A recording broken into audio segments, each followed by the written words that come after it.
crea tentación. Haz caer al objetivo en tu seducción creando la tentación adecuada. Un destello de los placeres por venir. Así como la serpiente tentó a Eva con la promesa del conocimiento prohibido. Tú debes despertar en tus objetivos un deseo que no puedan controlar. Busca su debilidad. Esa fantasía aún por conseguir. Y da a entender que puedes alcanzarla. Podría ser riqueza. Podría ser aventura. Podrían ser placeres prohibidos y vergonzosos. La clave es que todo sea vago. Pon el premio ante sus ojos. Aplazando la satisfacción. Y que su mente haga el resto. El futuro parecerá pletórico de posibilidades. Estimula una curiosidad más intensa que las dudas y ansiedades que la acompañan. Y ellos te seguirán. El objeto tentador. Un día de la década de 1880. El caballero don Juan de Todellas paseaba por un parque de Madrid cuando vio a una mujer de poco más de 20 años bajar de un coche. Seguida de un niño de 2 y un aya. La joven iba elegantemente vestida. Pero lo que robó el aliento a don Juan fue su parecido con una mujer que él había conocido 3 años antes. Era imposible que fuese la misma persona. Aquella otra mujer. Cristeta Moreruela. Era corista en un teatro de segunda. Era huérfana y muy pobre. Sus circunstancias no habrían podido cambiar tanto. Don Juan se acercó. El mismo hermoso rostro. Y luego oyó su voz. Se asustó tanto que tuvo que sentarse. Era en efecto la misma mujer. Don Juan era un seductor incorregible. Con innumerables conquistas de toda laya. Pero recordaba con toda claridad su aventura con Cristeta. A causa de la extrema juventud de ella. Era la muchacha más encantadora que él hubiera conocido nunca. La había visto en el teatro. Cortejado asiduamente y logrado convencer de viajar con él a una ciudad costera. Aunque tenían habitaciones separadas. Nada pudo detener a don Juan. Inventó una historia de problemas de negocios. Se ganó su simpatía. Y en un momento de ternura abusó de la debilidad de ella.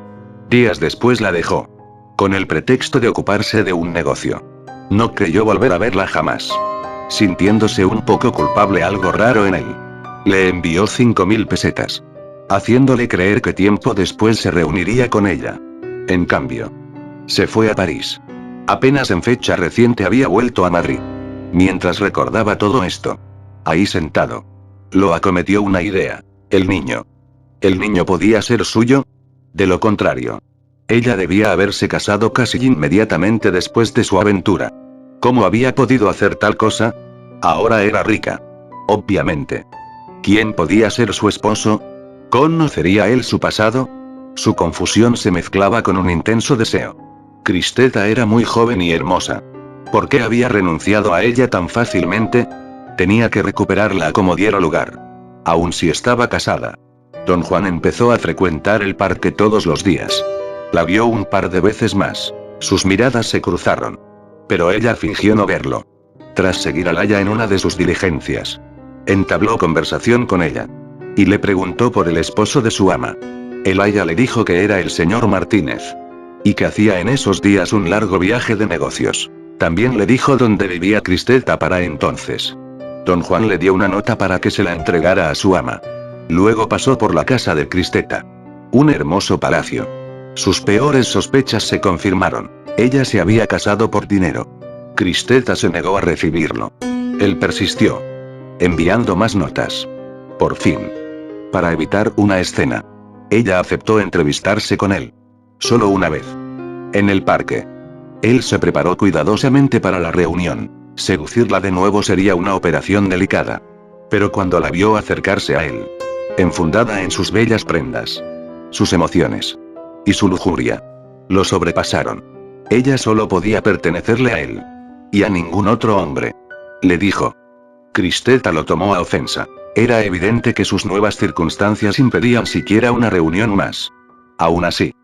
Bajo su frialdad él pudo sentir emociones intensas. Le rogó que volvieran a verse. Pero ella se marchó sin prometer nada. Don Juan le envió más cartas. Mientras se devanaba los sesos tratando de reconstruirlo todo. ¿Quién era ese señor Martínez?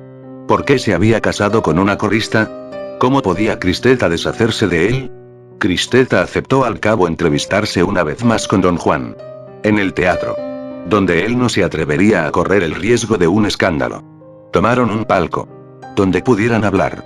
Ella le aseguró que él no era el padre del niño. Afirmó que solo la quería porque ya pertenecía a otro. Por no poder hacerla suya. No. Dijo él. Había cambiado. Haría cualquier cosa por recuperarla. De manera desconcertante. A momentos los ojos de ella parecían insinuársele. Pero luego ella pareció estar a punto de llorar. Y apoyó la cabeza en su hombro. Solo para ponerse de pie al instante. Como dándose cuenta de que aquello era un error. Esa era su última reunión. Dijo ella. Y huyó a toda prisa. Don Juan estaba fuera de sí.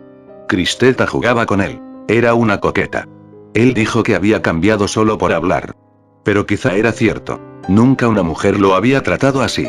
Jamás lo habría permitido. Las noches siguientes. Don Juan apenas si durmió. Solo podía pensar en Cristeta. Tenía pesadillas en las que mataba a su esposo. Envejecía y se quedaba solo. Era demasiado. Tenía que dejar la ciudad. Envió una nota de despedida para su sorpresa. Ella contestó. Quería verlo. Tenía algo que decirle. Para entonces él era demasiado débil para resistirse. Como ella había solicitado. La vio en un puente. Una noche. Esta vez Cristeta no hizo ningún esfuerzo por controlarse. Sí. Aún lo amaba. Y estaba dispuesta a huir con él. Pero él debía presentarse en su casa al día siguiente. A plena luz. Y llevársela. No podía haber secreto alguno. Fuera de sí de alegría. Don Juan accedió a sus ruegos. Al día siguiente se presentó en su palacio a la hora fijada. Y preguntó por la señora Martínez. No había nadie ahí con ese nombre. Contestó la mujer en la puerta. Don Juan insistió. Se llamaba Cristeta. Ah. Cristeta. Dijo la mujer. Vive atrás. Con los demás inquilinos. Confundido. Don Juan fue a la parte trasera del palacio. Ahí creyó ver al hijo de ella. Jugando en la calle en andrajos. Pero no. Se dijo. Debía ser otro niño. Llegó hasta la puerta de Cristeta en vez de su criada. Ella misma abrió. Don Juan entró. Era el cuarto de una persona pobre. Colgadas de un perchero improvisado estaban las ropas elegantes de Cristeta. Como en un sueño. Él se sentó. Atónito. Y escuchó mientras ella revelaba la verdad. No estaba casada. No tenía ningún hijo. Meses después de que él la abandonó. Ella se dio cuenta de que había sido víctima de un seductor consumado. Aún lo amaba. Pero estaba decidida a desquitarse. Al saber a través de una amiga mutua que él había vuelto a Madrid. Usó las 500 pesetas que le había mandado en comprar ropa cara. Tomó en préstamo al hijo de una vecina. Pidió a la prima de esta que se hiciera pasar por allá y rentó un coche. Todo para crear la elaborada fantasía que solo existía en la mente de Don Juan. Cristeta ni siquiera debió mentir. Jamás dijo que estuviera casada o tuviese un hijo. Sabía que la imposibilidad de hacerla suya provocaría que él la quisiera más que nunca. Era la única forma de seducir a un hombre como él. Abrumado por lo lejos que ella había llegado. Y por las emociones que tan hábilmente había inducido en él. Don Juan perdonó a Cristeta y le ofreció casarse con ella. Para su sorpresa. Y tal vez para su alivio. Ella declinó cortésmente. En cuanto se casaran. Dijo. Los ojos de él mirarían a otra parte. Solo si permanecían como estaban. Ella mantendría la ventaja. Don Juan no tuvo otra opción que aceptar. Interpretación. Cristeta y Don Juan son personajes de la novela Dulce y Sabrosa, 1891. Del escritor español Jacinto Octavio Picón. La mayor parte de la obra de Picón trata de seductores y sus víctimas. Tema que estudió y conoció muy bien. Abandonada por Don Juan. Y reflexionando en la naturaleza de él. Cristeta decidió matar 2 pájaros de un tiro. Se vengaría y lo recuperaría. Pero ¿cómo podía atraer a un hombre así? Él repelía la fruta una vez probada. Lo que obtenía o caía en sus brazos fácilmente no le brindaba tentación alguna. Lo que tentaría a Don Juan a volver a desear a Cristeta. A perseguirla. Sería saber que era de otro. Fruto prohibido. Esta era su debilidad. Por eso perseguía a vírgenes y casadas. Mujeres que se suponía que no debía hacer suyas. Un hombre. Razonó ella. Nunca está contento con su suerte. Cristeta se convertiría en ese objeto distante y tentador fuera de su alcance. Incitándolo. Produciendo emociones que él no pudiera controlar. Don Juan sabía lo encantadora y deseable que había sido una vez para él. La idea de volver a poseerla. Y el placer que imaginaba recibir. Fueron demasiado para él. Tragó el anzuelo. La tentación es un proceso doble. Primero eres coqueto. Galante. Estimulas deseo prometiendo placer y distracción de la vida diaria. Al mismo tiempo, dejas en claro a tus objetivos que no pueden hacerte suyo. Al menos no en ese momento. Estableces una barrera. Una especie de tensión. Antes era fácil crear esas barreras, aprovechando obstáculos sociales preexistentes, de clase, raza, matrimonio, religión. Hoy las barreras deben ser más psicológicas. Tu corazón pertenece a otro. El objetivo en realidad no te interesa. Un secreto te detiene. No es el momento. No eres digno de la otra persona. La otra persona no es digna de ti. Etcétera. A la inversa. Podrías elegir a alguien con una barrera implícita. Pertenece a otro. No debe quererte. Estas barreras son más sutiles que las de la variedad social o religiosa. Pero barreras al fin. Y la psicología sigue siendo la misma. A la gente le excita perversamente lo que no puede o no debe tener. Crea este conflicto interior, hay excitación e interés. Pero eres inaccesible y la tendrás en pos de ti. Como Tántalo del agua. Y al igual que Don Juan y Cristeta. Cuanto más logres que tus objetivos te persigan, más imaginarán ser ellos los agresores. Tu seducción tendrá el disfraz perfecto. La única manera de librarse de la tentación es rendirse a ella. Oscar Wilde. Claves para la seducción. En la mayoría de los casos, la gente se esfuerza por mantener su seguridad y una sensación de equilibrio en su vida. Si siempre saliera en pos de cada nueva persona o fantasía que pasa a su lado, no podría sobrevivir a la brega diaria. Usualmente ve coronados sus esfuerzos. Pero lograrlo no es fácil. El mundo está lleno de tentaciones. La gente lee de personas que tienen más que ella. De aventuras de otros. De individuos que han hallado la riqueza y la felicidad. La seguridad por la que pugna. Y que parece tener. Es en realidad una ilusión. Encubre una tensión constante. Como seductor.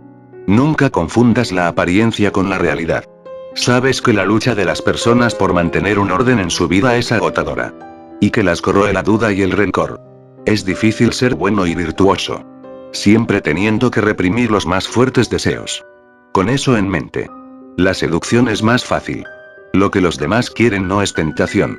La tentación es cosa de todos los días. Lo que desean es ceder a la tentación. Darse por vencidos. Esa es la única manera en que pueden librarse de la tensión que existe en su vida. Cuesta mucho más trabajo resistirse a la tentación que rendirse a ella. Tu tarea, entonces, es crear una tentación que sea más intensa que la variedad cotidiana. Debe centrarse en los demás. Apuntar a ellos como individuos. A su debilidad. Entiende. Todos tenemos una debilidad dominante. De la que se deriva el resto. Haya esa inseguridad infantil. Esa carencia en la vida de la gente. Y tendrás la clave para tentarla. Su debilidad puede ser la codicia. La vanidad. El aburrimiento. Un deseo reprimido a conciencia. El ansia de un fruto prohibido. Las personas dejan ver eso en pequeños detalles que escapan a su control consciente. Su manera de vestir. Un comentario casual. Su pasado. Y en especial sus romances. Estarán llenos de pistas. Tiéntalas con ardor. En forma ajustada a su debilidad. Y harás que la esperanza de placer que despiertes en ellas figure más prominentemente que las dudas y ansiedades que la acompañan. En 1621. El rey Felipe XI de España ansiaba establecer una alianza con Inglaterra casando a su hija con el vástago del rey inglés, Jacobo. Este pareció aceptar la idea. Pero la frenó para ganar tiempo. El embajador de España en la corte inglesa, un tal Gondomar, recibió la tarea de promover el plan de Felipe. Gondomar puso los ojos en el favorito del rey. El duque, antes conde, de Buckingham. Gondomar conocía la principal debilidad del duque. La vanidad. Buckingham ansiaba gloria y aventura para aumentar su fama. Le aburrían sus limitadas tareas. Y se enfurruñaba y quejaba por eso. El embajador lo halagó primero profusamente. El duque era el hombre más apto del país. Y era una vergüenza que se le asignara tan poco que hacer. Luego empezó a susurrarle una gran aventura. El duque, como Gondomar sabía, estaba a favor de la boda con la princesa española. Pero esas malditas negociaciones matrimoniales con el rey Jacobo demoraban mucho. Y no llegaban a ningún lado. ¿Y si el duque acompañaba al hijo del rey, su buen amigo el príncipe Carlos, a España? Claro que esto tendría que hacerse en secreto. Sin guardias ni escoltas. para que el gobierno inglés y sus ministros no sancionaran el viaje. Pero eso mismo volvía todo más peligroso y romántico. Una vez en Madrid, el príncipe podría arrojarse a los pies de la princesa María, declararle su amor imperecedero y llevarla en triunfo a Inglaterra. Sería una proeza caballeresca. Y todo por amor. El duque se llevaría el crédito. Y esto daría fama a su nombre por siglos. El duque se prendó de la idea. Y convenció a Carlos de secundarla. Tras mucho discutir. También persuadieron al renuente rey Jacobo. El viaje estuvo cerca de ser un desastre, Carlos habría tenido que convertirse al catolicismo para conquistar a María, y el matrimonio jamás se llevó a cabo. Pero Gondomar había cumplido su cometido. No sobornó al duque con ofrecimientos de dinero ni poder. Apuntó a su parte infantil. Que nunca había crecido. Un niño tiene poca fuerza para resistirse. Lo quiere todo ya. Y es raro que piense en las consecuencias. En todos nosotros acecha un niño. Un placer que se nos negó. Un deseo reprimido. Toca esa fibra en otros. Tiéntalos con el juguete adecuado, aventura. Dinero. Diversión. Y abandonarán su normal sensatez adulta. Identifica su debilidad a partir de cualquier conducta infantil que revelen en la vida diaria. Esa es la punta del iceberg. Napoleón Bonaparte fue nombrado general supremo del ejército francés en 1796. Su encomienda era derrotar a las fuerzas austríacas que habían tomado el norte de Italia. El obstáculo era inmenso. Napoleón tenía entonces apenas 26 años. Los generales bajo sus órdenes envidiaban su posición y dudaban de sus aptitudes. Sus soldados estaban exhaustos, hambrientos, mal pagados y disgustados. ¿Cómo podía motivar a ese grupo a combatir al muy experimentado ejército austríaco? Mientras se preparaba para cruzar los Alpes en dirección a Italia, dirigió a sus tropas un discurso que quizá haya representado el momento decisivo de su carrera. Y de su vida. Soldados, uno sé que están casi muertos de hambre y semidesnudos. El gobierno les debe mucho. Pero no puede hacer nada por ustedes. Su paciencia. Su valor. Los honran. Pero no les dan gloria. Yo los guiaré a las llanuras más fértiles de la tierra. Ahí encontrarán ciudades florecientes. Abundantes provincias. Ahí cosecharán honor. Gloria y riqueza. Este discurso tuvo un efecto muy poderoso. Días después, estos mismos soldados, tras el arduo ascenso de las montañas, contemplaban el valle de Piamonte. Las palabras de Napoleón resonaron en sus oídos. Y una banda harapienta y gruñona se convirtió en un inspirado ejército que arrasaría con el norte de Italia en pos de los austríacos. El uso de la tentación por Napoleón tuvo dos elementos. Detrás de ti está un pasado sombrío. Frente a ti, un futuro de gloria y riqueza. Si me sigues. Una clara demostración de que el objetivo no tiene nada que perder y todo que ganar es esencial en la estrategia de la tentación. El presente ofrece escasa esperanza. El futuro podría estar lleno de placer y emoción. Recuerda describir vagamente los beneficios futuros y ponerlos relativamente fuera del alcance. Sé demasiado específico y decepcionarás. Pon la promesa demasiado a la mano. Y no podrás aplazar su satisfacción lo suficiente para obtener lo que deseas. Las barreras y tensiones de la tentación están ahí para impedir que la gente ceda demasiado fácil o superficialmente. Debes hacer que luche. Resista. Se muestre ansiosa. La reina Victoria se enamoró sin duda de su primer ministro, Benjamín Disraeli. Pero entre ellos había barreras de religión, él era judío. De piel morena. Clase, ella era. Desde luego. Una reina, y gusto social, ella era un dechado de virtudes. Él un conocido dandy. La relación nunca se consumó. Pero esas barreras llenaron de delicia sus encuentros diarios. Rebosantes de continuo flirteo. Hoy han desaparecido muchas de esas barreras sociales. Así que hay que inventarlas. Solo así es posible dar sabor a la seducción. Los tabúes de toda clase son fuente de tensión. Y ahora son psicológicos. No religiosos. Busca una represión. Un deseo secreto que haga a tu víctima retorcerse incómoda si das con él. Pero que la tentará más todavía. Indaga en su pasado. Lo que parezca temer o rehuir tal vez sea la clave. Podría tratarse de un anhelo de figura materna o paterna. O un deseo homosexual latente. Quizá tú puedes satisfacer ese deseo presentándote como una mujer masculina o un hombre femenino. Con otro haz de Lolita. O de papi. Alguien que se supone que no pueden hacer suyo. El lado oscuro de su personalidad. La asociación debe ser vaga. Tienes que lograr que los demás persigan algo elusivo. Algo salido de su propia mente. En 1769. Casanova conoció en Londres a una joven apellidada Charpillon. Era mucho menor que él. La mujer más hermosa que hubiera visto jamás. Y con fama de destruir a los hombres. En uno de sus primeros encuentros, Charpillon le dijo sin más que se enamoraría de ella y ella misma sería su ruina. Para incredulidad de todos, Casanova la persiguió. En cada encuentro ella insinuaba que podría ceder. Quizá en la siguiente ocasión. Si él era bueno con ella. Charpillon excitó su curiosidad.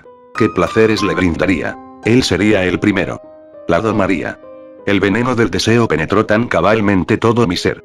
Escribió después Casanova. Que, si ella lo hubiera querido, me habría despojado de todo lo que poseía. Yo habría aceptado la miseria a cambio de un solo beso. Esta aventura fue en efecto su ruina. Día lo humilló. Charpillon había juzgado correctamente que la debilidad primaria de Casanova era su necesidad de conquistar. De vencer retos. De probar lo que ningún otro hombre había probado nunca. Debajo había una especie de masoquismo. Un placer en el dolor que una mujer podía infligirle. Jugando a la mujer imposible. Incitándolo y luego frustrándolo. Ella ofrecía la tentación suprema. A menudo da resultado hacer sentir al objetivo que eres un reto. Un premio por ganar. Al poseerte, obtendrá lo que nadie más ha tenido. Incluso podría obtener dolor. Pero el dolor está cerca del placer. Y ofrece sus propias tentaciones. En el Antiguo Testamento se lee que levantándose David de su cama, paseábase por el terrado de la casa real cuando vio desde el terrado una mujer que se estaba lavando. La cual era muy hermosa. Era Betsabé. David la llamó.